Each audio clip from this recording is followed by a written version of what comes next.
बहुत से तज्जियाकारों के मुताबिक जो आम इंतखाबात हैं उसमें मुल्की मसाइल से निकलने की जानिब वो पहला कदम होगा। ताहम मंगल को जो होने वाले मुज़ाकरात के फ़ाइनल दौर में किसी कामयाबी का इम्कान जो है वो बहुत ही कम दिखाई देता है। लोगों को कोई बहुत ज़्यादा उससे तवक्कुआत नहीं है। अभी आपने शायद खाकान अब्बासी साहब को भी सुना, उन्होंने भी कहा कि उनको तो खैर पीटीआई से तवक्कुआत नहीं है, लेकिन अदरवाइज़ भी मुज़ाकरात कामयाब होते नज़र नहीं आ रहे। हुकूमत बजट पेश करने के ऊपर अड़ी हुई है, दूसरी तरफ तहरीक इंसाफ जो है वो कहती है कि आप बजट से पहले असेंबलियाँ तहलील करने का। तो अब ये चीज़ कहाँ पर जाएगी और क्या कोई और है जो ये चाहता है कि मुज़ाकरात कामयाब ना हो और जो भी हालिया दिनों में वाक़यात हुए उनके बाद और पर है कुछ आज? क्योंकि देखें हुकूमत it is looking bad on the government. एक तरफ गवर्नमेंट जो है वो चीखें मार मार कर कह रही है हमारा कोई ताल्लुक नहीं था परवेज इलाही के घर पे हमले से, और दूसरी तरफ तहरीक इंसाफ जो है वो कहती है कि भाई आपके साथ हम टेबल पे बैठे हैं, आप कैसे हम पे हमले कर रहे हैं, हमारे लोगों को पकड़ रहे हैं। हुकूमत कहती है छोड़ो इनके लोगों को, छोड़ो। शेरशाह को पकड़ा, शेरशाह जो कि इमरान खान साहब की बहन के बेटे हैं, यहाँ पर वो गिरफ्तार हुए, उन्होंने कहा हुकूमत ने छोड़ दो इनके लोगों को। हुकूमत एक तरफ लोगों को छुड़वा रही है, दूसरी तरफ अगर परवेज इलाही साहब के घर पर हमला हो रहा है, तीसरी तरफ दोनों की ऑडियो लीक्स जो है वो चल रही हैं, तवातर से आ रही हैं। तो ये लग नहीं रहा कि ये इन दोनों की कारिस्तानियां हैं, ये कोई और ही है जो इस किस्म की हरकतें जो है यहाँ पर हो रही हैं। लेकिन क्या पीटीआई को भी ऐसा लगता है जैसा कि मुझे या और लोगों को लग रहा है? इस पर हम बात करेंगे। हमारे साथ सिंध के सदर पाकिस्तान साफ के अली हैदर जैदी साहब मौजूद हैं, ये भी गिरफ्तार थे, ये भी बाहर आए हैं। Sir welcome to the show. जी अस्सलाम वालेकुम शिफा। वालेकुम सलाम सर, बहुत शुक्रिया आपने वक्त निकाला and welcome back to the world. जी आपकी आवाज़ बिल्कुल क्लियर आ रही है। सबसे पहले तो आप तशरीफ ले आए वापस, हाँ आवाम में वापस मिल गए। कैसे रहे आपके दिन, जरा कुछ अहवाल तो सुनाए हमें। देखिए मेंटली प्रिपेयर्ड होना चाहिए। जो हालात हैं इस वक्त मेंटली तो प्रिपेयर्ड रहता है आदमी, लेकिन जिस तरह वो आए थे, जिस तरह वो लेके गए, मैंने उनसे पूछा जी वारंट दें, आप आए क्यों हैं? अच्छा वो आए भी ऐसे दाड़ दूर लाते मारते हुए दरवाज़ों को। मैंने उनसे पूछा आप मुझे वारंट दे दें, किस चीज़ पे आप गिरफ़्तार कर रहे हैं? तो उन्होंने चले तो एक वो था लाल रुमाल बांध के कोई सिविलियन, तो ज़्यादा वो he was being a little more aggressive, तो मैंने उसको धक्का दिया, वो बेचारा गिरी गया। एनीवेज तो खैर वारंट, फिर उन्होंने मुझे धक्का दिया तो वो कैमरे में ऐसे आया कि वो आगे से भी खींच रहे थे, पीछे से धक्का भी दे रहे थे। फिर फाइनली उनको अब वहाँ पे इतने वो पुलिस वाले ने एक गन भी अपनी क्लॉक चेम्बर में ऐसे कड़क कड़क आवाज़ आई, तो मैं समझा दिमाग में कि ये कोई गलती से चली ना जाए, बिकॉज यहाँ तो मैंने उनको कहा कि आपको लेके जाना है, मैं आपके साथ चलने को तैयार हूँ, हाथ छात ना लगाएं, आराम से चलें। But I have to tell you, इंसान को सच बोलना चाहिए। मेरे साथ उन्होंने कोई फिज़िकल बदतमीज़ी 7 दिन में था, 6 रातें फिज़िकल बदतमीज़ी नहीं की। ऑन द कॉन्ट्रेरी जो पुलिस वाले थे, सिंध पुलिस के जो पुलिस वाले थे, वो उनका सलूक जो था वो मैं उनमें से किसी एक को भी ज़िंदगी में आज से पहले नहीं मिला या उस दिन से पहले नहीं मिला था। लेकिन अक्रॉस द बोर्ड वो एपीसी में जब गए कोर्ट लेके जाते थे, थाने बदलते थे, क्योंकि 3-4 दफ़ा मुझे शिफ्ट किया उन्होंने। वो एपीसी में पुलिस वाले सेल्फियाँ बनाते थे सारे के सारे। और ओवरऑल फ्रॉम जो भी पुलिस वाले से मेरा इंटरेक्शन हुआ, I have to tell you कि सिंध पुलिस ने कम से कम मेरे साथ जिनका भी इंटरेक्शन हुआ, उन्होंने बहुत अच्छा ट्रीटमेंट किया। उन्होंने कहा कि जी हमें ये तक, उन्होंने कहा कि हमें पता है कि ये कोई केस में कोई इट हैज़ नो लेग्स, यानी कि ये केस ही जाली झूठा है और इसमें कोई सर पैर है नहीं, तो आपको खामखा शिकार बनाया जा रहा है, डराया धमका जा रहा है। तो अभी ये सिंध हुकूमत का काम है, पीडीएम गवर्नमेंट का काम है। यहाँ तो चले गवर्नमेंट है, पंजाब में क्या हो रहा है? वो केयर टेकर गवर्नमेंट एपीसी लेके गवर्नमेंट का काम है। यही मैं पूछने लगी थी अभी आपसे कि क्या वाकई उन्हीं का काम है? क्योंकि वो तो खुद बेचारे मारे मारे फिर रहे हैं। अब तो उनके वजीर आजम की फॉरेन मिनिस्टर जो मुमलिकत है, वजीर मुमलिकत हिना रब्बानी, उनके साथ ऑडियो लीक्स आ रही हैं। तो वाकई क्या आपको लगता है उन्हीं का काम है ये? ये कौन सी ऑडियो लीक है? मुझे नहीं पता कि कौन ऑडियो लीक। देखिए मैं आपको एक बात बताऊं, ऐसे ये जो वो सर ये आज की ताज़ा तरीन खबर है ये जी अच्छा मैं ऐसी वैसे मेरे पास टाइम नहीं होता ये सारी बिल्कुल ऑडियो लीक्स, और ये टीवी पे अगर आ गई तो देख लेते, बट इट्स एब्सोल्युटली रबिश। वो ये किसी की, ये हमारे ज़माने में भी होता रहा है, बट ये बहुत ही पैथेटिक है आपको पता है वहाँ अमेरिका के अंदर इस काम की वजह से एक निक्सन की हुकूमत गिर गई थी, ये टू रिज़ाइन, और उसके बाद से वहाँ एक लॉ बना कि आपको किसी जज के साथ आपको एक जुडिशल परमिशन चाहिए किसी का भी फ़ोन टैप करने के लिए। तो वो उन मुल्कों में जहाँ पे टेक्नोलॉजी हमसे बहुत आगे, जहाँ से टेक्नोलॉजी ख़रीदते हैं, तो ये बड़ी घटिया हरकत होती है लोगों की प्राइवेट लाइफ में घुस के और ये हरकतें करना बट अभी हमारे मुल्क में इस वक्त कानून तो है कोई नहीं, ना कोई आइन फॉलो कर रहा है, ना कोई कॉन्स्टिट्यूशन है, कोई जो जिसकी लाठी उसकी भैंस, बल्कि सारी भैंसें उसी की हैं। अब बड़े मज़े की बात है कि वो मैंने सुना है कि एक फेडरल मिनिस्टर भी रहते हैं चौधरी परवेज लाई वाले घर में, वही गेट इस्तेमाल करते हैं, चौधरी शुजात के फर्जंद जो है वो भी घर पे मौजूद थे, और वो एक आज तक उनके किसी फेलो फेडरल मिनिस्टर कॉलीग का कोई मजम्मती बयान भी नहीं आया, और वो कह रहे हैं कि मैंने प्राइम मिनिस्टर से पूछा, प्राइम मिनिस्टर पता है मुझे तो पता ही नहीं किसने किया है।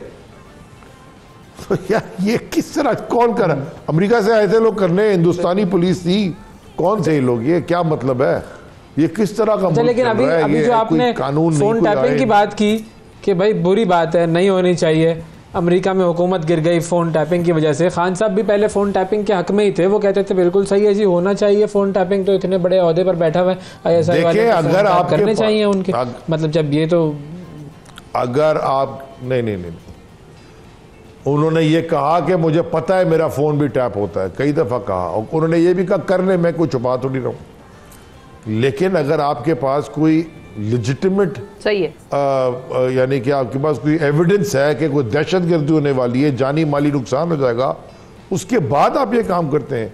ये पॉलिटिशियंस के फ़ोन टैप कर रहे हैं, बिजनेसमैन के फ़ोन टैप कर रहे हैं, टीवी ये सबके टैप करके फिर उनको, ये क्या मतलब है? क्या वो जाली फेक वीडियोस, फेक ऑडियोज ये बना के, यानी कि ये कुछ आप इस तो मामला बिल्कुल ही अलग है, बिल्कुल ही बच्चे 10 साल 15 साल के बना लेते हैं, इसमें कोई तरीका है ये? इस तरह कोई रहता है? को हम कोई गस्टापो, यानी कि हम किधर चले गए? वैसे आप हाँ को टीवी जो प्रोग्राम आता है, नहीं वो कंडेमेबल है, बिल्कुल जो आप बात कर रहे हैं वो उस पर तो कोई दो राय नहीं है, वो तो बिल्कुल सिटीजन्स की प्राइवेट लाइफ में इंट्रूड करने वाली मामला है, उसको तो सब कंडेम करना चाहिए और करते भी हैं। मज़ाकरात के हवाले से आपको क्या लगता है, मज़ाकरात कामयाब होंगे या जो ट्रस्ट डेफिसिट है वो नहीं होने देगा? एक टीवी पे प्रोग्राम भी आता है ना मुज़ाकरात, एक कोई कॉमेडी प्रोग्राम भी है टीवी पे, वो मजाक है। अच्छा मैं ऐसी मैं वो पूछना चाहता था, क्लैरिटी आ जाए आप किसके ऊपर बात कर रहे हैं, मज़ाकरात की बात। इधर आप घरों में घुस के डायलॉग पे बात कर रहे हैं, but if you take it as a joke तो वो अलग बात है फिर। नहीं मैं तो पूछ रहा था क्लैरिटी के लिए, सुबह सुबह आपका शो है, थोड़ा सा आप तो क्लैरिटी भी होनी चाहिए ना इंसान को, खामा में कुछ और बात कर लूं और आप लोग कहीं और हो। वैसे आपको लगता है वो मज़ाकरात जो है मजाक ही हो रहा है वो वाला? देखें जो ये परवेज लाई साहब के घर पे अटैक हुआ, जिस तरह अली अमीन गंडापुर केस FIR डिस्चार्ज होने के बाद दूसरी फेक FIR के ऊपर बेल होने के बाद भी सिंध में सक्खर की जेल में बैठे हुए, और हमारे लोगों के ऊपर ये जो जिस तरह के प्रेशर है और उठा रहे अबडक्शन, और जो खान साहब पे परवेज लाई साहब के घर पे हुआ रेप्लिका था ना, वो पहले खान साहब के घर पे क्रेन लेके गए थे या APC लेके गए।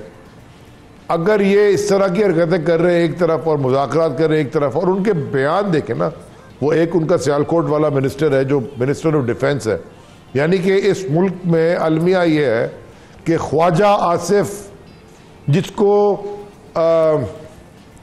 जो आपका मिनिस्टर ऑफ डिफेंस है वो सबसे बड़ा प्रॉब्लम होना चाहिए सिक्योरिटी, स्टेट की सिक्योरिटी के लिए वो प्रॉब्लम है वो इंसान, वो आपका मिनिस्टर ऑफ डिफेंस है। वो क्यों प्रॉब्लम है उसके ऊपर एक अलग प्रोग्राम कर लें, लेकिन ये भी मुमलिकत खुदादात है, यहाँ पे इस तरह के मोजज़े होते रहते हैं। यानी गुटका किंग आपका कराची में जो शख्स गुटका किंग के नाम से मशहूर है, गुटका नहीं होता जो बैन है जो खाते हैं, वो गुटका किंग के नाम से मशहूर है, वो आपको उसने रिप्लेस किया फैसल सुल्तान को as your health minister. Rana Sanaullah आपका इंटीरियर मिनिस्टर है, या अल्लाह तेरी शान।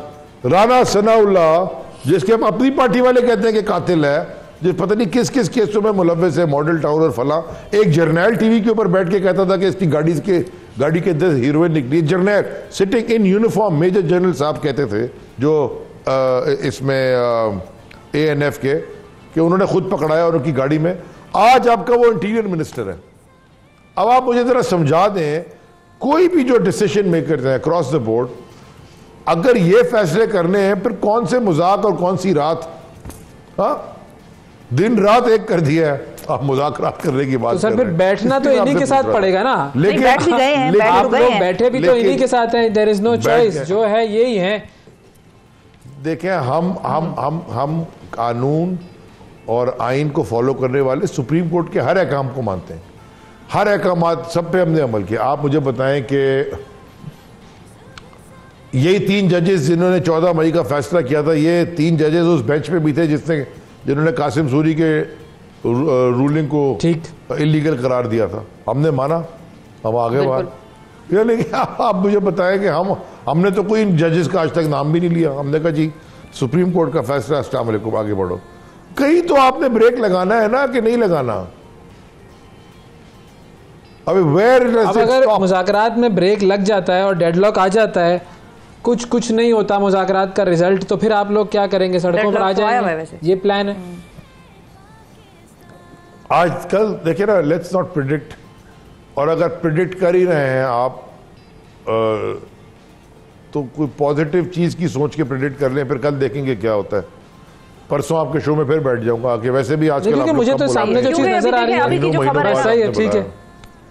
नहीं सर, अल्लाह हो अकबर। वो दरअसल आप अंदर थे ना, अंदर से कैसे करते प्रोग्राम, अब निकले आप तो आपको बुला लिया हमने। लेकिन मेरी तो कंफ्यूजन सिर्फ ये है कि एक तरफ खान साहब कहते हैं कि बजट से पहले असेंबलियां तहलील करो, हुकूमत कहती है बजट के बाद असेंबलियां तहलील करो, तो डेडलॉक तो आ ही गया है। इतनी अर्जेंसी और इतने सारे बैठने के बाद खान साहब फिर मान नहीं रहे ना। बजट पेश करने में क्या फर्क पड़ेगा? खान साहब नहीं मान रहे? अरे ये सुप्रीम कोर्ट के अहकाम नहीं मान रहे, आप कह रहे खान साहब नहीं मान रहे। लेकिन सुप्रीम कोर्ट ने कहा 14 मई को इलेक्शन कराओ, पंजाब में पैसे, स्टेट बैंकों का पैसे रिलीज करो। वो सुप्रीम कोर्ट को नहीं मान रहे, आइन की धज्जियां उधेड़ रहे हैं। आइन क्या कहता है वो आपको पता है, और आप कह रहे खान साहब नहीं मान रहे। ये तो नेगोशिएशन हो रही है ना अभी अंदर कमरे में क्या हो रहा है। बाकी जो सब कयास रही हैं मेरी और आपकी डिबेट, क्योंकि मैं तो प्रीवी नहीं हूँ अंदर कमरे की डिस्कशन का, क्योंकि मैंने बात भी किसी से नहीं की। बिकॉज अगर बात करूंगा तो वो टैप ही हो रहा हो, पता चल जाए क्या हो रहा है, तो बात करने की जरूरत ही नहीं है। हाँ। आजकल तो बीवी से बात करते हुए भी डर लगती है, तो अगर वो डांट दे और कोई निकाल दें कि जी। हाँ, तो वो कौन सा मीडियम यूज करते हैं? इन पर्सन आप फिर बेगम से गुफ्तगू आंखों में करते हैं। मैं आंखों में करते हैं, आवाज नहीं निकालते। हाँ, बस देखिए डूबिएगा मत। अभी पार्टी आप पे डिपेंड करती है सिंध के हवाले से, तो आंखों में बस डूबिएगा मत। अभी इंतजार कीजिएगा उसके लिए। अभी मैं किसी की आंखों में इंशाल्लाह, वो एक शेर है, तुम समंदर की बात करते हो, लोग आंखों में डूब जाते हैं, वाह वाह। लेकिन मैं कहीं डूबने वाले की कोई इंशाल्लाह फिक्र में नहीं रहे आप। लेकिन आपको मैं ये बता रहा हूँ कि आजकल जो है ना, ये टीवी शो भी थोड़ी देर में आंखों में होंगे, क्योंकि टैप हो रहे होंगे। ये भी कमाल है वैसे, ये कमाल है वैसे, हद है वैसे। अभी you have to look at the lighter side of things too, otherwise आप डिप्रेशन में पागल हो जाए। ऐसे ही होना चाहिए अगर रियलिटी को देखता रहे। ऑफ कोर्स बिल्कुल बिल्कुल जरूरी है कि हम अपने आप को थोड़ा सा इजी कर लें, और इजी ले लो भाइयों बहनों बुजुर्गों दोस्तों, जो भी टीवी देख रहा है इस वक्त इजी ले लो। वाकई अली जदी साहब का मशवरा सही है, आंखों में हम प्रोग्राम करेंगे। Thank you sir, thank you, बहुत शुक्रिया।